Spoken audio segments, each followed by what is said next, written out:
प्यारे बच्चों, intermediate exam के लिए इकोनॉमिक्स का VVI क्वेश्चन आप लोगों को इस वीडियो के माध्यम से बताऊंगा।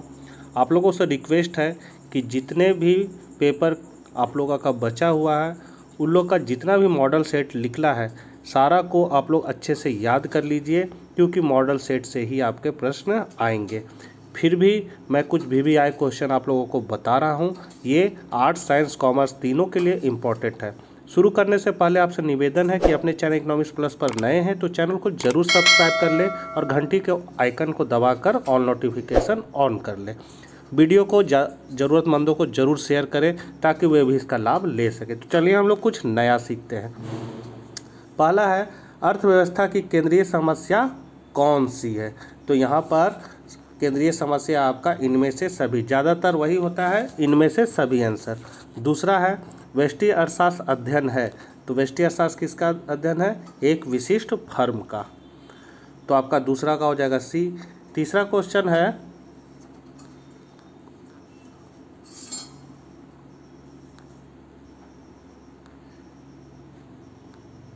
वह तालिका जिसमें उत्पादक द्वारा विभिन्न कीमतों पर बेची गई मात्राओं को दर्शाया जाता है उसे कहते हैं। तो उसे क्या कहते हैं?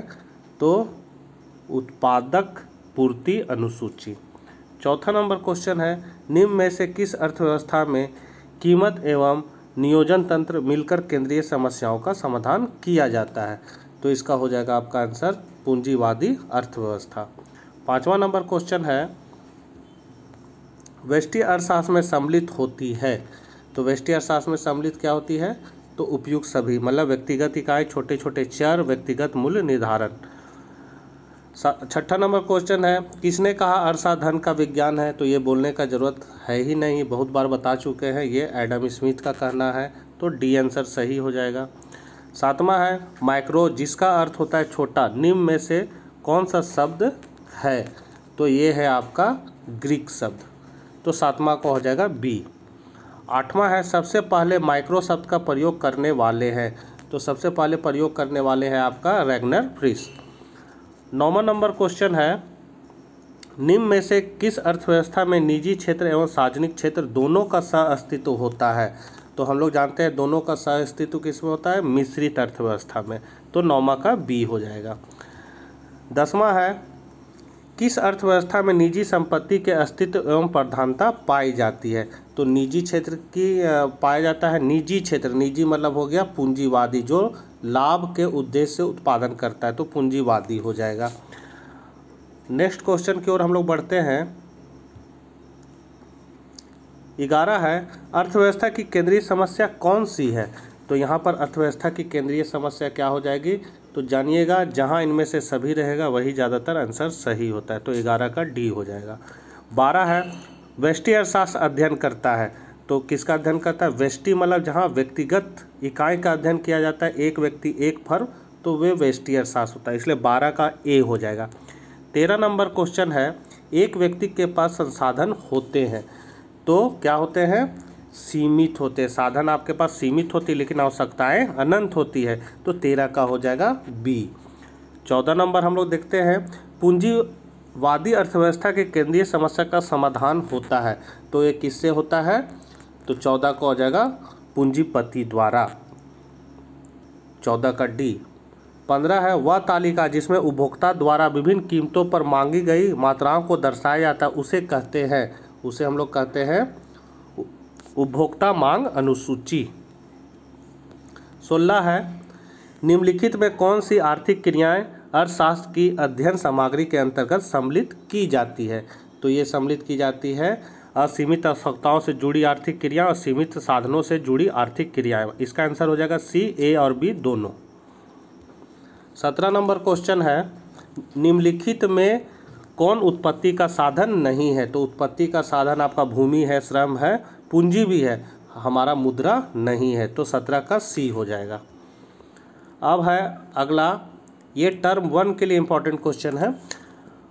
अब उपभोक्ता के व्यवहार और मांग में मांग की लोच मापने के लिए प्रतिशत या अनुपातिक रीति का प्रतिपादन किसने किया था? तो ये किया था आपका मार्शल ने। सॉरी, मार्शल नहीं होगा, इसका आंसर हो जाएगा फ्लक्स ने। बिंदु प्रणाली अगर पूछ रहे तो बिंदु प्रणाली का के.ई. बोल्डिंग ने किया था। कुल व्यय प्रणाली का मार्शल ने किया था। तो इसको याद रखना, कुल व्यय प्रणाली मतलब मांग की लोच के माप का विधि है कुल व्यय प्रणाली, जिसका माप का ये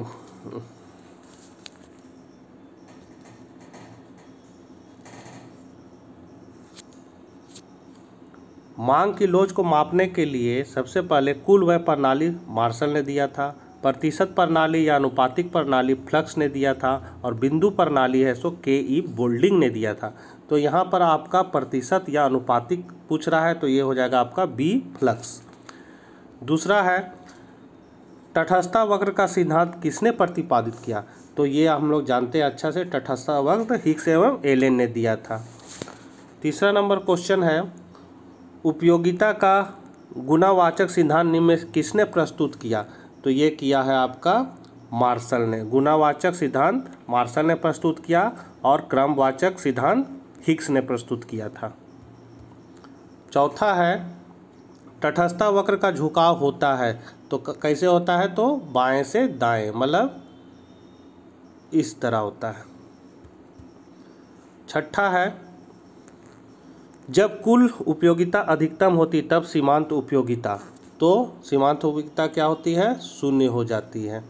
बहुत इंपॉर्टेंट क्वेश्चन है, हर मॉडल में ये वाला दिया हुआ है। तो ये छठा का ए हो जाएगा। अब हम लोग सातवां देख लेते हैं।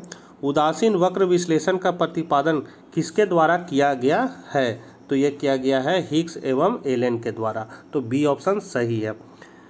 आठवां क्वेश्चन है यदि किसी वस्तु के मूल्य मांग की लोच ईपी बराबर 0.5 हो तो वस्तु की मांग समलोचदार है। तो क्या है? लोचदार है। लोचदार इसका आठवां का ए आंसर हो जाएगा। नौवां है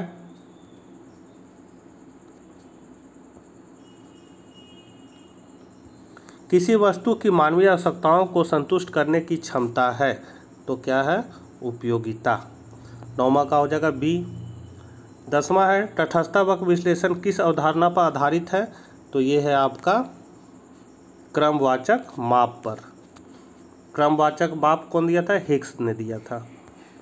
11 है निम्न में से कौन मांग की लोच को प्रभावित करता है?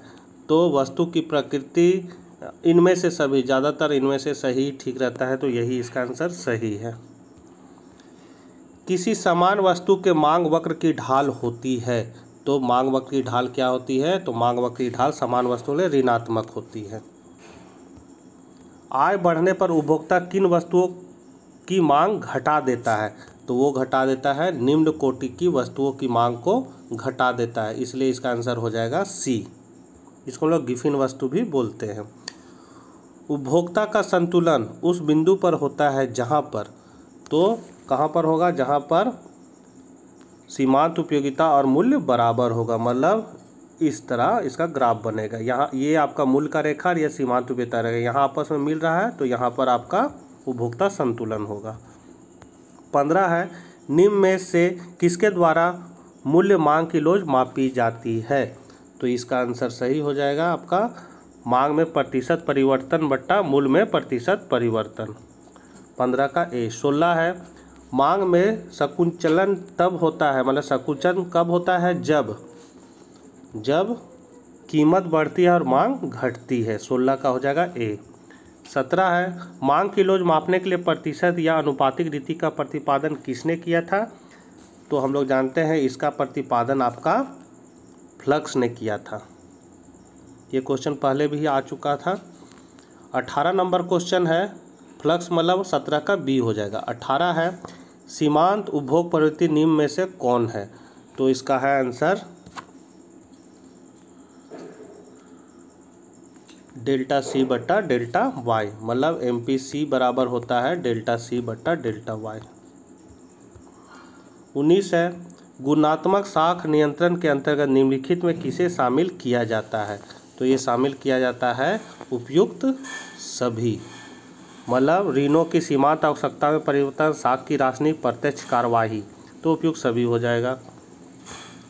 आय में वृद्धि से कई मांग वक्र क्या होते हैं? तो दाईं ओर खिसक जाता है। 20 का हो जाएगा बी। थोड़ा सा यहाँ धुंधला आ गया है। मार्शल के अनुसार किसी वस्तु की उपयोगिता को मुद्रा में मापा जा सकता है, तो 21 का ए हो जाएगा, मुद्रा में मापा जा सकता है मार्शल के अनुसार। निम्नलिखित कथनों में कौन सा कथन सत्य है, तो 22 का आपका सही आंसर हो जाएगा। विलासिता की वस्तुओं की मांग अधिक लोचदार होती है, 22 का बी। 23 है, एक पूर्णतया बेलोचदार मांग क्या होती है, तो वाई अक्ष के समानांतर होगी। पूर्णतया बेलोचदार इस तरह होगी, ये पूर्णतया बेलोचदार हो जाएगी और ये पूर्णतया लोचदार हो जाएगी। अगला हम लोग देखते हैं 24 नंबर। अर्थशास्त्र में मांग शब्द से तात्पर्य है, तो ये मांग शब्द से तात्पर्य है एक निश्चित कीमत पर वस्तु की उपभोग की जाने वाली मात्रा, मतलब इसका आंसर बी सही है। 25 नंबर है, कीमत या बजट रेखा की ढाल होती है, तो ये होती है px/py, 25 का ए हो जाएगा। 26 है, मांग की लोच को मापने का सूत्र निम्न में से कौन सा है, तो ए है मांग की मात्रा में अनुपातिक परिवर्तन बटा कीमत में अनुपातिक परिवर्तन, तो 26 का ए आपका सही है, 26 का ए हो जाएगा। अब हम लोग अगला चैप्टर में चलते हैं।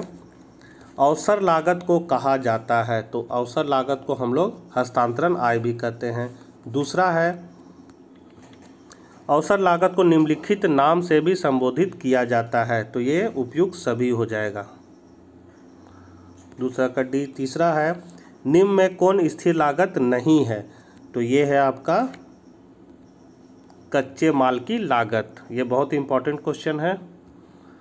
चौथा है, स्पष्ट लागतों में शामिल है, तो ये स्पष्ट लागतों में क्या शामिल है, तो उपयुक्त सभी, मतलब कच्चे माल की कीमत, श्रमिकों की मजदूरी, उधार पूंजी पर ब्याज। जब सीमांत लागत घटती है तो कुल लागत क्या होती है, तो कुल लागत घटती हुई दर से बढ़ती है। सीमांत उत्पाद को व्यक्त किया जा सकता है, तो सीमांत उत्पाद को व्यक्त किया जा सकता है MP बराबर TPN-1 के रूप में भी। 7वां नंबर क्वेश्चन है, उत्पादनकर्ता के स्वयं के साधनों का मूल्य क्या होगा, तो अस्पष्ट लागतें कहलाती है।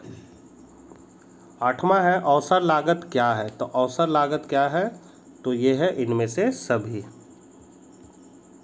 9वां है, कुल लागत, तो कुल लागत का आंसर हो जाएगा TVC प्लस TFC, मतलब TC बराबर, इसको हम लोग इस तरह भी लिख सकते हैं, TC बराबर TFC प्लस TVC, ये कुल लागत का फॉर्मूला है, तो इसका आंसर बी सही है, 9वां का बी हो जाएगा। 10वां है, वह लागत अथवा आय जो किसी साधन को उसके परिवर्तन कार्य में बढ़ने के लिए प्रेरित करती है, उसे हम लोग क्या कहते हैं, तो उसको हम लोग कहते हैं अवसर लागत कहते हैं। 11 है, ह्रासमान प्रतिफल नियम का संचालन के मुख्य कारण है, तो इसका मुख्य कारण है ए और बी दोनों का होना, मतलब सीमित साधन और साधनों का अपूर्ण प्रतिस्थापन होना। 12 नंबर क्वेश्चन को हम लोग देखते हैं, औसत लागत वक्र का आकार होता है, तो औसत लागत वक्र का आकार होता है U आकार का। 13 नंबर क्वेश्चन है, कुल लागत, तो कुल लागत क्या है, तो कुल लागत है औसत लागत को वस्तु की मात्रा से गुना करने पर ज्ञात की जा सकती है, मतलब TC बराबर होता है AC गुने आउटपुट, मतलब उत्पादन, ये कुल लागत का फॉर्मूला है, तो 13 का हो जाएगा बी। नेक्स्ट क्वेश्चन है 14, उत्पादन का सक्रिय साधन है, तो उत्पादन का सक्रिय साधन कौन है, भूमि, 14 का हो जाएगा सी। 15 है, पूर्ण प्रतियोगिता में क्या होता है, तो औसत आय बराबर सीमांत आय होता है, 15 का ए हो जाएगा आपका सही। 16 है, जब सीमांत लागत बढ़ती है तो जब सीमांत लागत बढ़ती है तो कुल लागत भी बढ़ती है, मतलब 16 का हो जाएगा बी। 17 नंबर है, निम्न चित्र प्रदर्शित करता है, तो यह चित्र क्या प्रदर्शित करता है, तो यह चित्र प्रदर्शित करता है कुल परिवर्तनशील लागत को, कुल परिवर्तनशील लागत को, 17 का आपका बी हो जाएगा। 18 है, उत्पादन शून्य रहने पर अल्पकाल में स्थिर लागत क्या होती है, तो स्थिर लागत क्या होती है, धनात्मक रहती है, 18 का बी। अब हम लोग नेक्स्ट चैप्टर है आपका बाजार के प्रकार एवं कीमत से। एकाधिकार एवं एकाधिकारी प्रतियोगिता में होता है। तो क्या होता है? तो इसका आंसर हो जाएगा AR ग्रेटर देन MR होता है। दूसरा है कीमत स्वीकारक फर्म सीमांत आगम होता है। तो ये होता है आपका C आंसर इसका सही है, कीमत के समान। तीसरा है आपका आपूर्ति वक्र में दाईं ओर खिसकाव का कारण हो सकता है। तो क्या हो सकता है? तो तकनीकी प्रगति। तो तीसरा का A हो जाएगा। चौथा है एकाधिकार के निम्न में कौन सी विशेषताएं हैं? तो ये है फर्म कीमत निर्धारक होती है। चौथा का A। पांचवा है आपूर्ति लोच हमें आपूर्ति में प्रतिशत परिवर्तनात्मक बोध कराती है। तो पांचवा का हो जाएगा आपका पहला, प्रतिशत कीमत परिवर्तन के कारण, 1% कीमत परिवर्तन के कारण। छठा हो जाएगा पूर्ति लोच की माप निम्न में से किस सूत्र से ज्ञात की जाती है? तो ये ज्ञात की जाती है डेल्टा Q बट्टा S गुने P बट्टा डेल्टा P, मतलब यहाँ गुना है। तो छठा का A हो जाएगा। सातवां है बाजार मूल्य संबंधित होता है। तो बाजार मूल्य संबंधित होता है अति अल्पकालीन मूल्य से। आठवां है प्रत्येक बाजार दशा में एक फर्म को संतुलन के लिए कौन सी शर्त पूरी होनी आवश्यक है? तो ये आवश्यक है आपका D, A और C दोनों, मतलब ये A और C दोनों होना आवश्यक है। इसका आंसर D हो जाएगा। नौवां है औसत परिवर्तनशील लागत क्या है? तो ये औसत परिवर्तनशील लागत है कुल परिवर्तनशील लागत गुने उत्पाद। नौवां का A। 10वां हो जाएगा फर्म का लाभ निम्नलिखित में किस शर्त को पूरा करने पर अधिकतम होगा? तो ये हो जाएगा आपका A और B दोनों, मतलब C ऑप्शन सही है। 11 है यदि बाजार आपूर्ति वक्र बाईं ओर खिसक रहा है तो कारण हो सकता है A और B दोनों, मतलब फर्मों की संख्या में कमी या फर्मों की अपरिवर्तनीय संख्या। तो इसका ऑप्शन C सही है। 12 है एकाधिकार फर्म के संतुलन की शर्त नहीं है। तो ये क्या नहीं है? तो ये है औसत आय बराबर सीमांत लागत, 12 का A। 13 है फर्मों के आपूर्ति वक्रों का क्षैतिज योग होता है। तो ये क्षैतिज योग होता है बाजार आपूर्ति वक्र। एकाधिकार फर्म के संतुलन की शर्त है। तो संतुलन की शर्त है सीमांत आय बराबर सीमांत लागत, मतलब MR बराबर MC, 14 का B। 15 है उत्पादन शुल्क लगाने से क्या होता है? तो आपूर्ति वक्र बाईं ओर खिसक जाता है, 15 का A सही हो जाएगा। 16 है एक पूर्ण प्रतियोगी फर्म को निम्नलिखित का सामना करना पड़ता है। तो ये सामना करना पड़ता है उपयुक्त सभी, मतलब स्थिर कीमत, स्थिर औसत आगम और स्थिर सीमांत आगम। तो इसका ऑप्शन D सही है, उपयुक्त सभी। अब अगला चैप्टर है बाजार के प्रकार एवं कीमत निर्धारण। तो पहला क्वेश्चन है अति अल्पकाल में पूर्ति होगी। तो पूर्ति होगी आपका पूर्णतया लोचदार, A ऑप्शन सही है। दूसरा है वस्तु की कीमत निर्धारण में अल्पकाल में अधिक भूमिका होती है। तो अधिक भूमिका होती है आपका तकनीकी प्रगति की, मतलब दूसरा का B ऑप्शन सही है। तीसरा है किस बाजार में AR वक्र X अक्ष के समानांतर होती है? तो ये आपका होती है पूर्ण प्रतियोगिता में, मतलब पूर्ण प्रतियोगिता में X अक्ष के समानांतर होती है इस तरह। तो तीसरा का हो जाएगा B। चौथा है वस्तु की कीमत निर्धारण के जितना समय अधिक होता है उतना ही ज़्यादा महत्ता होती है। तो ये क्या किसकी महत्ता होती है? तो पूर्ति पक्ष की, चौथा का A। पांचवा है एकाधिकृत प्रतियोगिता की धारणा को दिया है। तो ये दिया है आपका श्रीमती रॉबिन्सन ने, पांचवा का B। छठा है एक वस्तु के मांग वक्र तथा पूर्ति वक्र दोनों ओर समान रूप से खिसकते हैं तो साम कीमत, तो ये साम कीमत हो जाएगा आपका D, न घटेगी और न बढ़ेगी, मतलब बराबर ही रहेगी। सातवां है एकाधिकार बाजार किसे दर्शाता है? तो ये दर्शाता है बाजार प्रवृत्ति को, सातवां का C। आठवां है बाजार स्थिति में वस्तु का केवल एक क्रेता होता है, इनमें से कोई नहीं।